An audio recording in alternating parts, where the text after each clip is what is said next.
नमस्कार साथियों।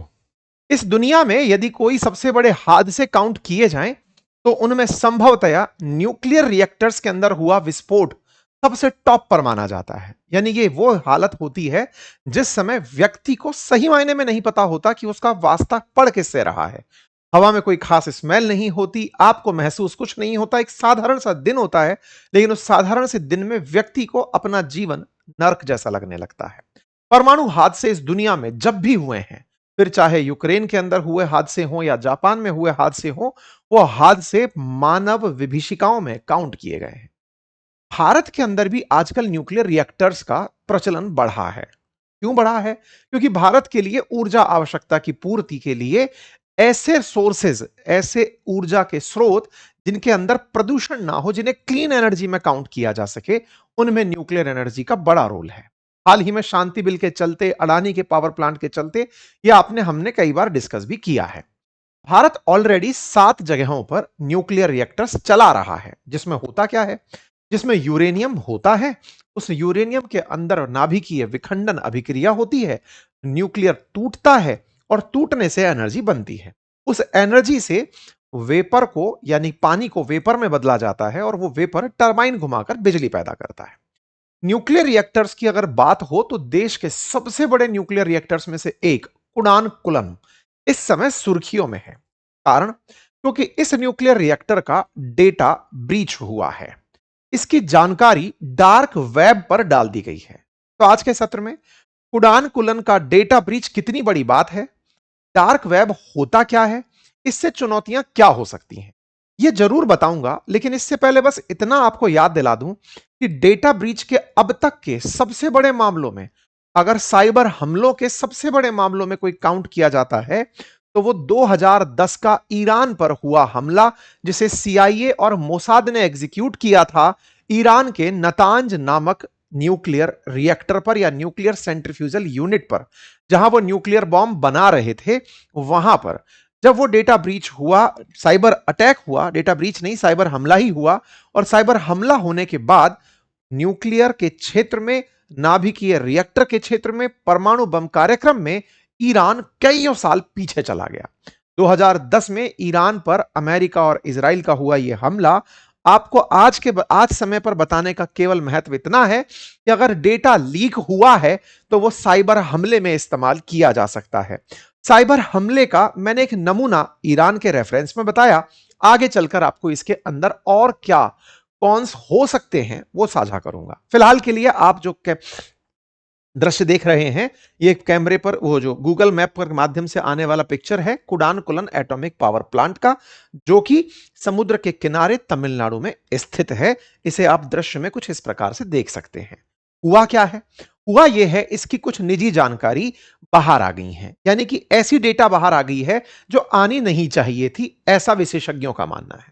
यह खबर कहां से बाहर आई? तो एक्सक्लूसिव खबर रॉयटर्स ने बाहर निकाली कि file related to India's largest nuclear power plant Kudankulam exposed in data breach. Headline बाहर आई तो तमाम प्रकार की चीजें बाहर आने लगी कि डेटा ब्रीच है क्या, कौन सा डेटा बाहर आ गया। डेटा ब्रीच का मतलब डेटा का बाहर आ जाना, आपने सुरक्षित रखा था लेकिन वो जानकारी बाहर आ गई।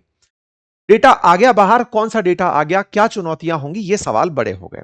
यानी कि ये एक प्रकार के साइबर हमले से प्राप्त हुई जानकारी है। किसी ने साइबर हमला किया, डेटा चुरा लिया, उस डेटा से वो क्या क्या बिगाड़ सकता है, कितनी चुनौतियां हैं, सब जानेंगे। न्यूक्लियर रिएक्टर जानेंगे, और चूंकि ये जगह भारत और रूस मिलकर विकसित कर रहे हैं तो इसके मायने भी समझेंगे। खैर, आगे बढ़े उससे पहले आपको एक जानकारी देनी है, और वो ये, इस रविवार सुबह 11 बजे मैं लेने जा रहा हूं एक फ्री वेबिनार, और उस वेबिनार में मैं आपको दुनिया की कुछ टॉप पर्सनैलिटीज, जिनकी फोटो मैंने यहां पर आपके साथ साझा की है, इनके व्यक्तित्व की कुछ खास बातें इनकी तस्वीरों से, इनके वीडियोस से डिकोड करने का हम प्रयास करेंगे। ऐसा क्यों? क्योंकि हम हाल ही में कोर्स लेकर आए हैं जिसके अंदर हमने मॉड्यूल्स के माध्यम से पर्सनैलिटी के ऊपर क्या क्या चीजें जरूरी होती हैं, कुछ खास पर्सनैलिटीज कैसे बनती हैं, उन पर्सनैलिटीज के इन पॉइंट्स को, मॉड्यूल के अंदर जो पॉइंट्स हैं, इन्हें, इन खास पर्सनैलिटीज को डिकोड करते हुए हम समझेंगे।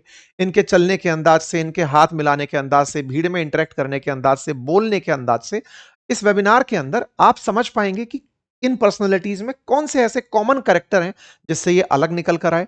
कम्युनिकेशन स्किल इनके लिए कितनी बड़ी चीज है। अगर आप इसे ज्वाइन करना चाहते हैं तो लिंक कमेंट बॉक्स में पिन है, एक गूगल फॉर्म दिया हुआ है, आप जाकर उसे ज्वाइन करें।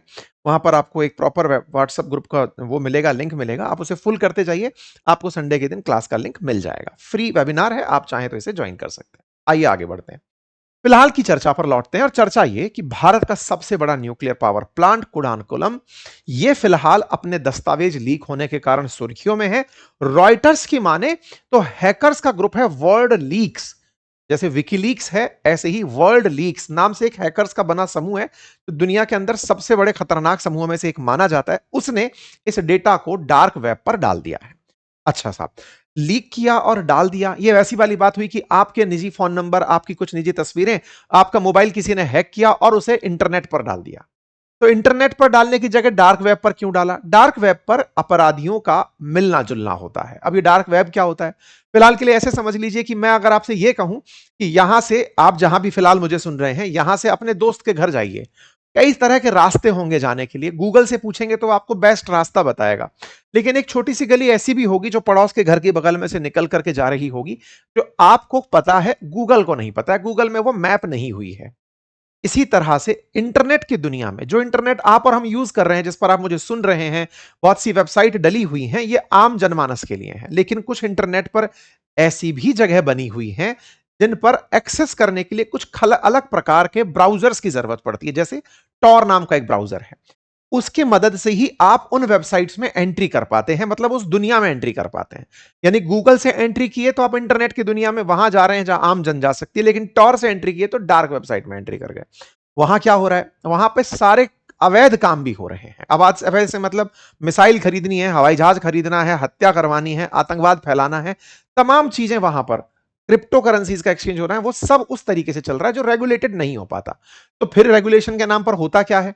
तो होता यह है कि सरकारें भी अपने लोगों को वहां पर बिठा के रखती हैं कि बैठे रहो भाई, चोरों की दुनिया में एक दुकान आप भी लगा लो, देखते रहो क्या चल रहा है। इस तरह से वहां की निगरानी होती है। ठीक है, वहां से रॉयटर्स को एक खबर मिलती है कि भारत के कुडानकुलम रिएक्टर का डेटा यहां पर मिल रहा है, जाकर ले लो। अब साहब आप पूछेंगे कि ऐसा क्या है कुडानकुलम का जो डार्क वेब पर डल गया? तो अब इस तक चलते हैं। तो कुडानकुलम को समझें उससे पहले न्यूक्लियर रिएक्टर को समझ लेते हैं। देखिए, ये जो आप भट्टी सी बनी देख रहे हैं, बड़ा सा भाप उठता देख रहे हैं, एक रिएक्टर का सिंबॉलिक तस्वीर है, जिसमें कि यूरेनियम के विखंडन से बनी हुई जो ऊर्जा है उसको पानी के वेपर में बदलने के अंदर काम में लेते हैं और उससे टरबाइन चलाकर बिजली उत्पादित करते हैं। कुछ इस प्रकार से टरबाइन घूमती है और इलेक्ट्रिसिटी बनकर आम जन तक पहुंचती है। हाल ही के समय में जब से फॉसिल फ्यूल की चिंता होने लगी है, पेट्रोल डीजल के संकट, एलपीजी के संकट होने लगे हैं, तब कोयले के बारे में चर्चाएं हुई कि साहब कोयला भी सेफ नहीं है, प्रदूषण बहुत फैलाता है। तब जाकर यूरेनियम पर ध्यान सबका अचानक गया। आपको याद होगा, इस बारे में हमने हाल ही में एक सेशन और भी किया था कि ईरान को जिसके लिए युद्ध करना पड़ा, भारत की निजी कंपनियां, हमारे यहां पर रिएक्टर्स प्राइवेट कंपनियां भी चला पा रही हैं। ईरान में भी प्राइवेट जो मतलब रिएक्टर हैं वो बुशहर के अंदर चल रहे हैं, इस रूस की मदद से चल रहे हैं। लेकिन दुनिया के देश ईरान पर यकीन नहीं करते कि आपको यूरेनियम देंगे, आप उसको एनरिच करके बम बना लेंगे। लेकिन भारत की इमेज साफ है और भारत को एनएसजी ग्रुप के अंदर शामिल किया हुआ है, न्यूक्लियर सप्लायर ग्रुप के अंदर हम हैं, ताकि हमें यूरेनियम ऑस्ट्रेलिया भी दे पाता है तो कजाकिस्तान भी दे पाता है। चलिए साहब, अब कुडानकुलम के बारे में थोड़ा और जानते हैं। देखिए साहब, बात यह है कि ये भारत का सबसे बड़ा परमाणु बिजली घर है। अल्टीमेटली बिजली उत्पादित करनी है और इसको रन करने के लिए nuclear power corporation of India, जिसे एनपीसीआईएल के नाम से जानते हैं, और रोसाटम यानी रूस का परमाणु ऊर्जा कंपनी, इन्होंने मिलकर के इसे बनाया है। इसके अंदर कई यूनिट बननी है। फिलहाल के लिए 2 यूनिट ऑलरेडी ऑपरेशनल हैं, जो 1-1 हजार मेगावाट बिजली उत्पादित कर रही हैं, यानी 2000 मेगावाट बन रहा है। अभी जो बाकी हैं उनके अंदर यूनिट 3 और यूनिट 4 का निर्माणाधीन है। यूनिट 5 और 6 का काम भी शुरू हो चुका है। यूनिट 3 के लिए भी रिएक्टर के अंदर कुछ चीजें लगाई जा चुकी हैं जो रशिया से आई हैं। VVER 1000 प्रेशराइज्ड जो वाटर रिएक्टर्स हैं वो आ चुके हैं, यानी कि ये प्रोसेस आगे चल रहा है। मैंने अभी जो यूनिट 3 है उसके लिए यूरेनियम भी रशिया से आ चुका है। तो कुडानकुलम जो है वो भारत के रिएक्टर्स में 2 पहले से चल रहा है और 6 की 6 जिस दिन ऑपरेशनल हो जाएंगे, ये 6000 मेगावाट बिजली उत्पादित करेगा। अब मैं आपके सामने देश के अंदर जो उपलब्ध अभी रिएक्टर्स हैं उनकी संख्या दिखाता हूं। देश के अंदर 7 न्यूक्लियर पावर प्लांट हैं जहां से बिजली बनती है, जिनमें 24 रिएक्टर सक्रिय हैं। उन 7 में से एक अगर आप रावत भाटा देखते हैं तो यहां पर 8 रिएक्टर्स दिखाई पड़ते हैं। अभी जब मैंने कुडानकुलम की बात करी तो कह रहे हैं कि 6 ही बनेंगे, यहां पर 2 बन चुके हैं, 4 निर्माणाधीन है, कुल 6 बनेंगे। इनके पास 8 ऑलरेडी हैं, तो फिर सबसे बड़ा इसे क्यों कह रहे हैं? एक व्यावहारिक सा सवाल है। तो व्यवहारिक सवाल का जवाब यह है, इनके 8 मिलकर के भी 2500 ही मेगावाट बिजली उत्पादित करते हैं। इसके 2 मिलकर ही 2000 मेगावाट पैदा कर रहे हैं, और 6 की 6 चालू हो गए तो 6000 मेगावाट बिजली उत्पादित होगी। तो कहां 2500 और कहां 6000, ये एक बड़ा अंतर आप यहां पर देख सकते हैं। तो भारत में जितने रिएक्टर्स हैं उनमें से कुडानकुलम सबसे ज्यादा बिजली उत्पादित करने के लिए जाना जाएगा। ठीक है साहब। तो इस न्यूक्लियर रिएक्टर को चला कौन रहा है? Nuclear power corporation of India चला रहा है। किसके साथ मिलकर के? रशिया की संस्था के साथ मिलकर के ये चल रहा है। ये आपके सामने फिलहाल का अपडेट है। ओके साहब। अब हुआ क्या? हुआ ये कि जो ये रिएक्टर नंबर 3 और रिएक्टर नंबर 4 है ना, इनका डेटा वर्ल्ड लीक्स ने जारी कर दिया है। जैसे मैंने अभी हाल आपको बताया कि यूनिट 1 और 2 तो चालू हो चुकी हैं, 3 और 4 निर्माणाधीन है। निर्माणाधीन है मतलब पूरी संस्था बन चुकी है, अब उसके अंदर बस अब शुरू होना है काम। तो जो शुरू होने वाला काम है ना, उसका डेटा डार्क वेब पर आ गया। किसने निकाला? वर्ल्ड लीक्स ने निकाला। वर्ल्ड लीक्स कौन है? ये वो है जिसने पहले टाटा का भी और नाइकी का भी, इनका भी डेटा निकाल करके लीक कर दिया था। हालांकि टाटा इलेक्ट्रॉनिक्स ने ये पुष्टि भी की थी कि कुछ तो डेटा गया है, लेकिन इतना नहीं गया है। कहां डाल दिया? डार्क वेब पर। डार्क वेब क्या है ये मैंने डिटेल में बताया, शुरुआत में भी बताया था। टॉर के थ्रू इसमें एंट्री होती है। ये जिस तरह के आप पोस्टर्स देख रहे हैं हमारी क्लासेस में, ये हमारी वेबसाइट्स पर हम लोग शेयर करते हैं। आप उन्हें चेक कर सकते हैं अपनी पाठशाला पर, अंकित इंस्पायर इंडिया पर, ये आपको चीजें मिलती रहेंगी। ओके। अब सवाल है कि डेटा गया कैसे होगा? तो बोले साहब किसी ने साइबर अटैक किया होगा। अभी साइबर अटैक क्या है? साइबर अटैक है कि आपका जो डेटा है वो आपके काम का है, आपके लिए निजी है। मान लीजिए कि आज हमारे कोर्सेज बिक रहे हैं, आज हमारी वेबसाइट के थ्रू बहुत सारे छात्र हमसे एनरोल होते हैं।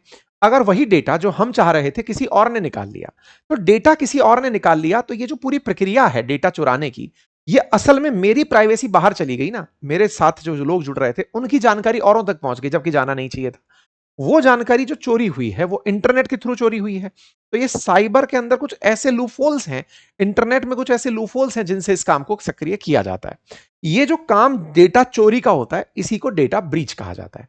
तो डेटा ब्रीच के थ्रू किसी ने पहले साइबर अटैक किया होगा, अटैक करके उस डेटा को निकाला होगा, और निकाल करके अब उसके माध्यम से रैंसम खेला होगा कि साहब मेरे पास आपका डेटा है, अगर डेटा चाहिए तो इतना पैसा दे दो, नहीं तो मैं इसे लीक कर दूंगा।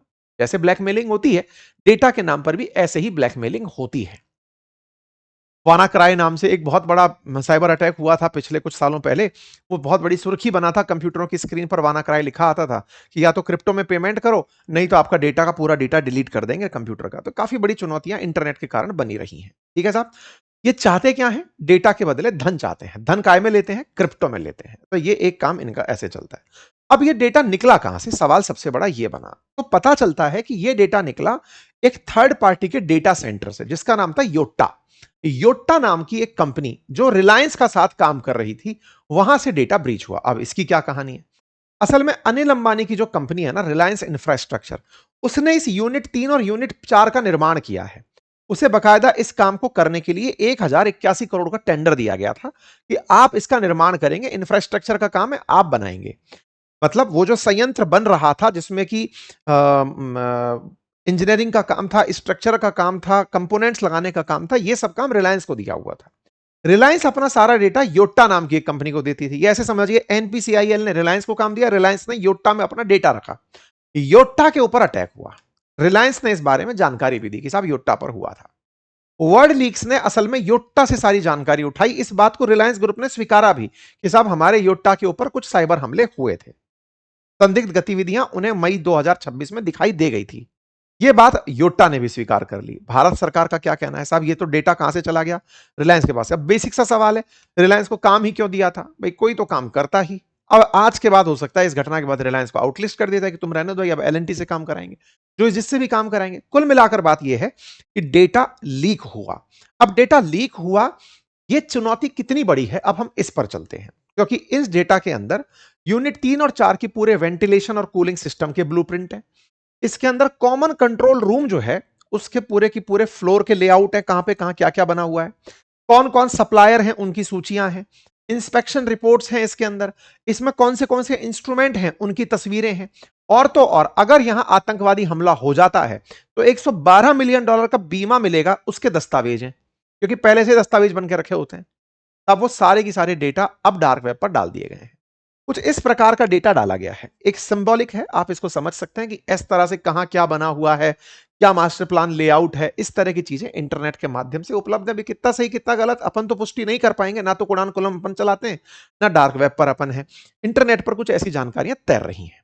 इसका मतलब यह हुआ कि न्यूक्लियर पावर प्लांट की यूनिट 3 और 4 का डेटा रिलायंस इंफ्रा के योट्टा में डेटा रखने से वहां से रिलीक हुआ। अब वो बाजार के अंदर उपलब्ध है।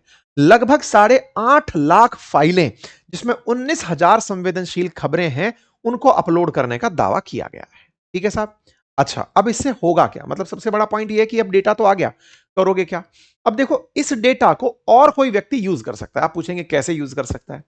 कल को किसी को अगर यह पता है कि इस ऑपरेशनल सेंटर में, इस फ्लोर पे इस कंपनी की मशीनें लगी हुई हैं, और उस कंपनी की मशीन में अगर मैं बग डाल दूं, तो वहां से निकली हुई बग इनके पूरे पावर प्लांट में अंदर जा सकती है। ये इसको आपको समझने के लिए थोड़ा सा इसको मैं पूरा इतिहास में लेकर चलता हूं कि ये कितना खतरनाक हो सकता है। मतलब इसको किस तरह से मतलब टारगेट किया जाता है। इसके पीछे आपने कुछ दिनों पहले एक फिल्म भी आई थी, जिसके अंदर मतलब वेब सीरीज थी स्पेशल ऑप्स 2 करके, जिसमें अपने पूरी डेटा चोरी को लेकर के अगर वो देखा हो तो ठीक है, अदरवाइज मैं आपको एक रियल लाइफ एग्जांपल देता हूं। साथियों, एक स्टनक्स करके, स्टक नेट करके एक ऐसा ही मामला हुआ था 2010 के अंदर। हुआ क्या था कि ईरान के अंदर नतांज में कुछ सेंट्रीफ्यूगल मशीनें लगी हुई थी जो यूरेनियम को एनरिच कर रही थी। एनरिच का मतलब यूरेनियम का जो ओर होता है ना, जिसे आप पिच ब्लेंड कहते हैं, उसे रिफाइन करके यूरेनियम बनाने तक, यानी कि वो वाला यूरेनियम जिसकी शुद्धता 90% से ऊपर हो, जो न्यूक्लियर बॉम्ब बनाने के काम आता हो, इसके लिए सेंट्रीफ्यूगल मशीनें चलानी होती हैं। सेंट्रीफ्यूगल मशीनें किसी कमांड पर चलती हैं, सेम स्पीड पर चलती हैं, सेम प्रकार से चीजों को निकालती हैं, तब जाकर के उसमें से यूरेनियम बाहर निकल कर आता है। मतलब ऐसे समझिए कि मथना, जैसे दूध मथ करके मक्खन निकालते हो, ऐसे पिच ब्लेंड को मथ मथ करके प्योरिटी बाहर निकालते हैं। इसके लिए सेंट्रीफ्यूगल मशीनों को घंटों काम करना पड़ता है, कई दिनों तक चलती है। इस तरह का इन्होंने एक पूरा प्लांट बना रखा था नतांज में, ईरान वालों ने। अमेरिका और इसराइल को यह पता था कि ये लोग यूरेनियम एनरिचमेंट करने में लगे हुए हैं। अब इन्हें रोके कैसे? रोकने के लिए उस नताज पे या तो हमला करें। अब हमला तो आप देख ही रहे हैं, आए दिन हो रहा है, लेकिन कोई फर्क नहीं पड़ रहा, क्योंकि उन्होंने इतना गहराई के अंदर बना रखा है अपना प्लांट कि वहां पर कोई बम का असर ही नहीं होता। मतलब बम का असर इतनी गहराई में कि अमेरिका के जो 80-80 फीट तक जाकर नीचे मिसाइल जा सकती हैं, उससे भी जाकर नीचे उन्होंने अपने प्लांट बना रखे हैं, तो उस पर असर नहीं होता। तो फिर क्या हो सकता है साहब? फिर इन्होंने क्या किया, एक पेन ड्राइव के अंदर अपना ये वायरस डालकर भेज दिया।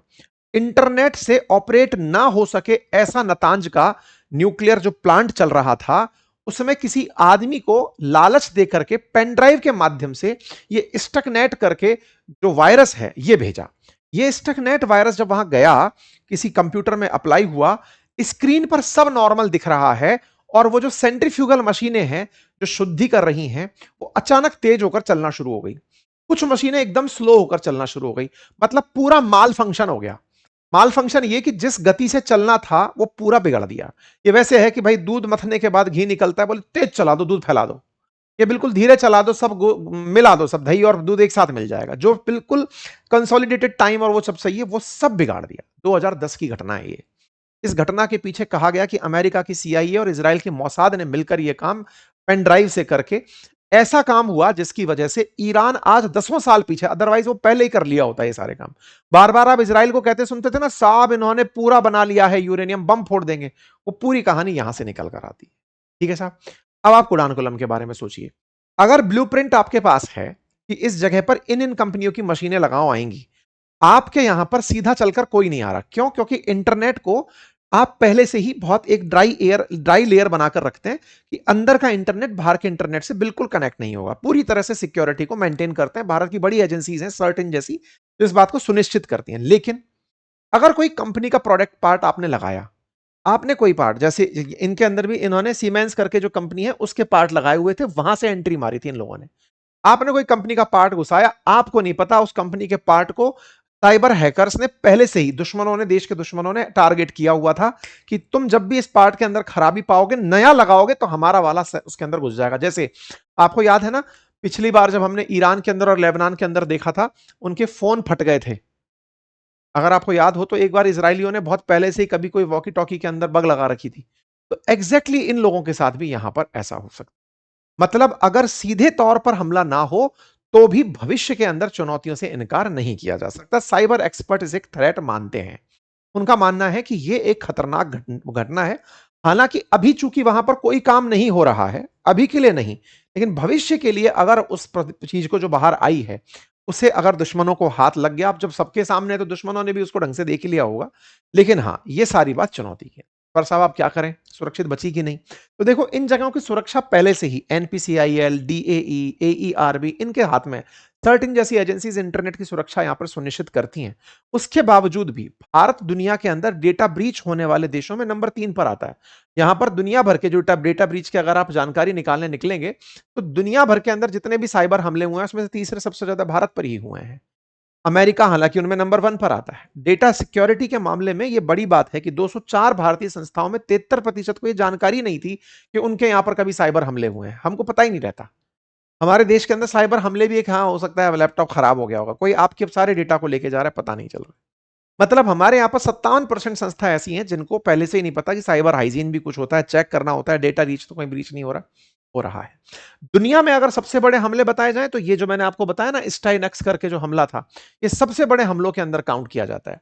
जहां तक डेटा ब्रीच की बात हो, तो डेटा ब्रीच के अंदर याहू का डेटा ब्रीच, जिसने 3 अरब लोगों का डेटा लीक कर दिया था, वो सबसे ऊपर माना जाता है। ठीक है। आधार का जो मामला हुआ जिसमें 1 अरब लोगों का डेटा बाहर आ गया, ये इस तरह की बात है। और सबसे बड़े साइबर हमलों में स्टेकनेक्स, जो कि मैंने अभी ईरान वाला बात बताया, वो सबसे ऊपर माना जाता है। ठीक है साहब। सॉल्यूशन क्या है इसका? अब सॉल्यूशन तो यही है कि आप साहब इन सबको बिठाकर पूछो, इनकी सुरक्षा ऑडिट करो कि भाई क्या क्या था, कहां कहां अटक गया, बताया जाए। भविष्य में ऐसा ना हो, उससे बचने के सारे तरीके, पहले पहचान सुनिश्चित की जाए, नेटवर्क डेटा की सुरक्षा सुनिश्चित की जाए, पूरी तरह से बैकअप प्लान बनाया जाए, प्लान बी, प्लान सी, जो भी हो। इन सब चीजों की अब स्पष्ट निगरानी की जरूरत है। बाकी आप लोगों को क्या लगता है? आपकी राय कमेंट बॉक्स में बताएं। चैनल पर नए हैं तो सब्सक्राइब करना बिल्कुल ना भूलें। भैया बार बार कहते हैं लेकिन आप भूल जाते हैं, बह जाते हैं आप। बाकी कमेंट बॉक्स के अंदर हमने गूगल फॉर्म रखा है। अगर आप हमारी ये वेबिनार ज्वाइन करना चाहते हैं, जिसमें हम पर्सनैलिटीज को हमारे ट्रेड्स के आधार पर डिकोड करेंगे, तो संडे सुबह 11 बजे मुलाकात होगी। उसके लिए आप गूगल फॉर्म भर दीजिए। धन्यवाद।